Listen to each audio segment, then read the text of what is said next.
വളർത്തിയിട്ടേ വലിയ പെരുന്നാളിന്റെ തലയാഴ്ച ചന്തയെ കൊണ്ടുപോയിട്ട് ഞാൻ വില പറഞ്ഞു 50,000 റുപ്യ. കച്ചവടക്കാര് പറഞ്ഞു 40,000 റുപ്യ. അവസാനം കയറ് പിടിച്ച് അങ്ങോട്ടും ഇങ്ങോട്ടൊക്കെ വലിച്ചിട്ട് 45,000 കച്ചവടം ഉറപ്പിച്ചു. ഞാൻ കന്നിനെ കൊടുത്തു. 2 കൊല്ലം പോത്തുമുട്ടിയെ വളർത്തിനെ. എനിക്ക് കിട്ടിയത് 45,000 റുപ്യ. 45,000 ഉടമസ്ഥന് കിട്ടിയത് ആനക്കുട്ടിയെ പോലത്തെ ഒരു പോത്തുമുട്ടിയ. രണ്ടാക്കും നിരാശല്ല, രണ്ടാളും സംതൃപ്തനാണ്. എന്നാ കല്യാണപ്പന്തല്ലോ തമാശക്ക് പറയാറുണ്ട്, ബാർബർ ഷോപ്പ് പോയമാർക്കാണ് മുടിയും കൊടുക്കണം, പിന്നെ 30 റുപ്യയും കൊടുക്കണം.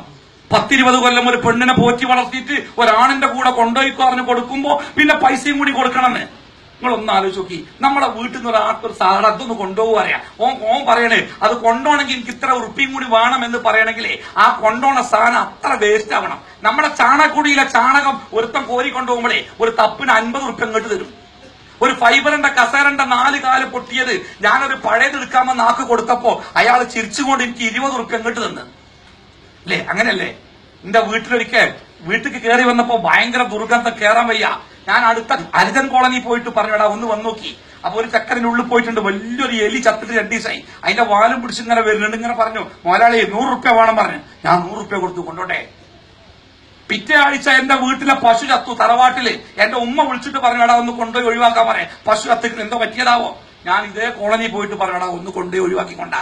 ഒരു പറഞ്ഞു കൊണ്ടുപോയിക്കോളാ. എന്നിട്ട് എന്നോട് പറഞ്ഞു 2,000 റുപ്യ വേണം. കുശിതാനെ കൊടുത്തു, 2,000 കൊടുത്തു. ചത്ത പെരിച്ചാഴിനെ കൊണ്ടുപോവാൻ 100 റുപ്യ എന്നോട് ചോദിച്ചേ. ചത്ത പശുവിനെ കൊണ്ടുപോവാൻ 2,000 ചോദിച്ചേ. എന്റെ പെങ്ങളെ കൊണ്ടുപോവാൻ വന്നോ ചോദിച്ച് 5 ലക്ഷം റുപ്യ. 5 ലക്ഷം തന്നെ ഞങ്ങളെ പെങ്ങളെ കൊണ്ടുപോയിക്കോളാം. അത് കൊടുക്കാന്ന് ഞാൻ പറഞ്ഞാൽ എന്റെ പെങ്ങൾക്ക്, എന്റെ മകൾക്ക് ഞാൻ നിശ്ചയിച്ച സ്ഥാനം എന്താണ് ഈ ലോകത്ത്? അല്ല സുഹൃത്തെ, ആരാ നമുക്ക് നമ്മുടെ ഭാര്യ?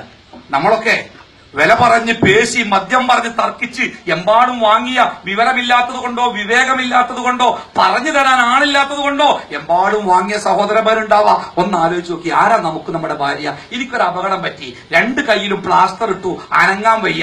ഞാൻ അങ്ങനെ ഇരിക്കുകയാണ്. ബാത്റൂമിൽ പോയി, എന്റെ ആവശ്യമൊക്കെ നിർവഹിച്ചു കഴിഞ്ഞു. ഇനി എന്നെ ഒന്ന് കഴുകി ശുദ്ധിയാക്കി തരണം, എന്നെ ഒന്ന് കഴുകി ശുദ്ധിയാക്കി തരണമെന്ന് ആ ബാത്റൂമിന്റെ ഉള്ളിൽ നിന്ന് ഞാൻ വിളിച്ചു പറഞ്ഞാൽ അറപ്പില്ലാതെ, വെറുപ്പില്ലാതെ, നെറ്റി ചുളിക്കാതെ, മുഖം കോട്ടാതെ, മൂക്ക് പിടിക്കാതെ ആ ബാത്റൂമിൽ കയറി വന്ന് എന്നെ കഴുകി ശുദ്ധിയാക്കാൻ 2 മനുഷ്യന്മാരെ ഈ ആകാശത്തിന് കീഴെ ഭൂമിയുടെ മേലെ എനിക്കുള്ളൂ.